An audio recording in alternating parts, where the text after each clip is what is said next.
কৃষ্ণ ভক্ত নিষ্কাম, অতএব শান্ত, ভক্তি মুক্তি সিদ্ধিকামী সকলেই অশান্ত। এখন ভগবান বলল যে আমি আমি একমাত্র কৃষ্ণ ভক্তের হৃদয়ে বিশ্রাম পাই, রেস্ট পাই, আর কারো না। তার কারণ কি?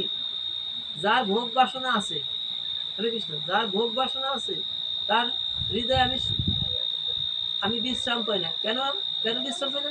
তার কারণ ওর ভোগ লিপ্সা, ওর যে কামনা বাসনা, ওই ভোগ লিপ্সা মিটাবার জন্য আমি ওর হৃদয়ে থেকে আমি কি পাই না, আমি রেস্ট পাই না। কারণ ওর ওই ভোগ্য বস্তু আমি জোগাড় করতে গিয়ে আমি কৃষ্ণ ভগবান আমার হন্যে হয়ে ছুটতে পারি, আমি ওখানে বিশ্রাম পাই। যে মুক্তি কামনা করছে, যে মুক্তি কামনা করছে তার মুক্তির পথে অনেক বাধা আছে বাবা। তার কারণ প্রারব্ধ কর্মফল আছে, পূর্ব পূর্ব জন্মের কর্মফল আছে। ওর থেকে মুক্তি দান করার জন্য আমাকে অনেক চেষ্টা করতে হয় ওকে মুক্তি দেওয়ার জন্য। সেই সমস্ত বাধা অতিক্রম করে আজ এর সিদ্ধিকামী, সিদ্ধি কামনা করে ওকে ওই সিদ্ধি দেশে পৌঁছাতে আমার অনেক কষ্ট করতে হবে ওর জন্য। কিন্তু কৃষ্ণ ভক্ত নিষ্কাম, কৃষ্ণ ভক্ত কোনো কিছু চায় না, কৃষ্ণ ভক্ত নিষ্কাম, অতএব শান্ত, ভক্তি মুক্তি সিদ্ধিকামী সকলে অশান্ত।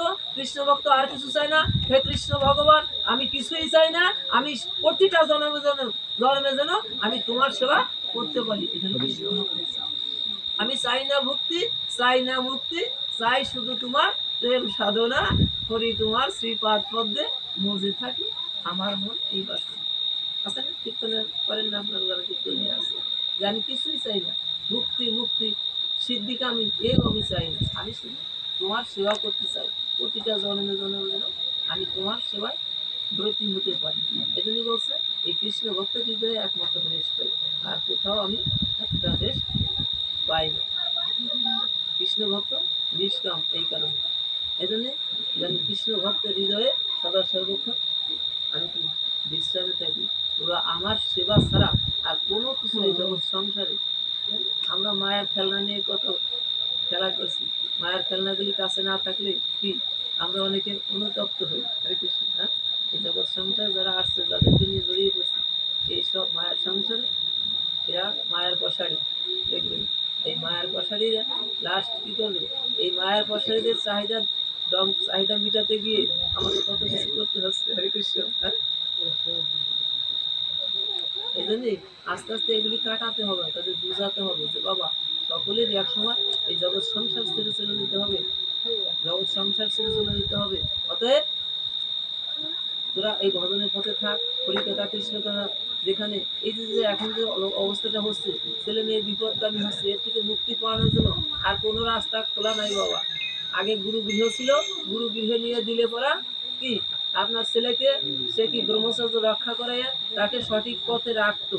এটা এখন কি আছে গুরুগৃহে সে ব্রহ্মচর্য, গুরুদেবের বাড়ি থেকে গুরুগৃহ থেকে ব্রহ্মচর্য পালন করে এ সংখ্যা কম।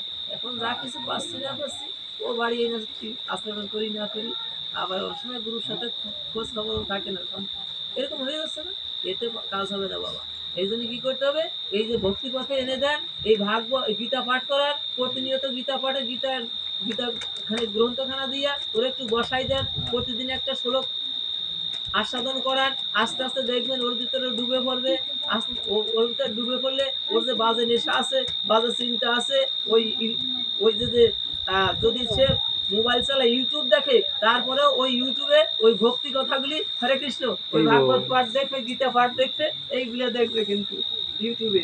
আর যদি এই পথে না আনি বাবা, তাহলে ওইগুলি দেখবে না, যে সমস্ত আজে বাজে আছে ওইগুলি দেখবে, বা এই সিরিয়াল ওইগুলি আসতেই থাকবে, ওকে ধ্বংসের পথে নিয়ে যাবে।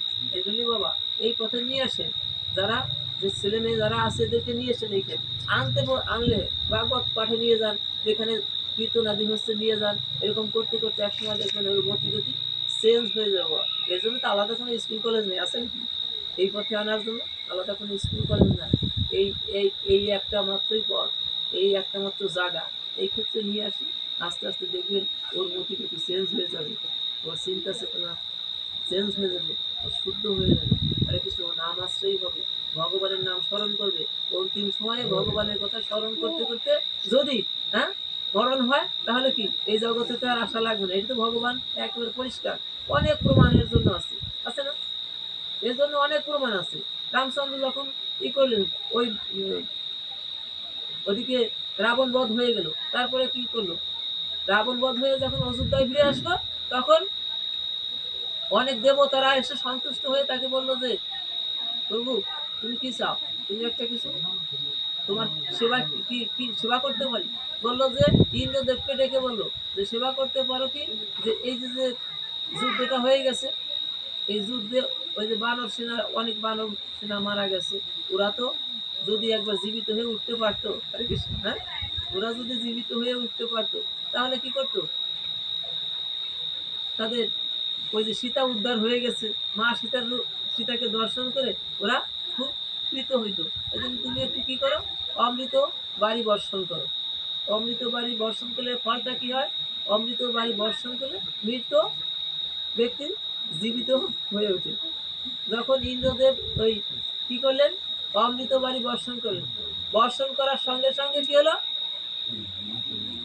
সঙ্গে সঙ্গে দেখা গেল কি বেঁচে উঠছে কারা, ওই বানর সেনা যেগুলি মারা গেছিল ওরা বেঁচে উঠছে। হ্যাঁ, ওই রামচন্দ্রের যত বানর সেনা, কিন্তু ওই রাক্ষস যেগুলি মারা গেছে এই একই যুদ্ধ ক্ষেত্রে, রাক্ষসগুলি বাঁচে নাই। রাক্ষসগুলি কি বাঁচলো নাকি, ওরা বাঁচে নাই। কারণ কি, জিজ্ঞেস করলো ব্রহ্মার কাছে যে এই ঘটনা কেন ঘটলো, একই ক্ষেত্রে মারা গেল, আমার যারা ছিল ওই যে বানর সেনা ওরা বেঁচে উঠলো, কিন্তু ওই ওরা বাঁচলো না কেন? বলে বাঁচে নাই একই মাত্র কারণ, যে যখন যুদ্ধে আসছে তখন এই বানর সেনারা কার কথা, বানর সেনারা হলো ওই রাবণের কথা স্মরণ করতে করতে, ওই রাবণ বংশ ধ্বংস করো, রাবণের সেনা সামন্ত মারো, এই রাবণের কথা স্মরণ করতে করতে ওরা যুদ্ধক্ষেত্রে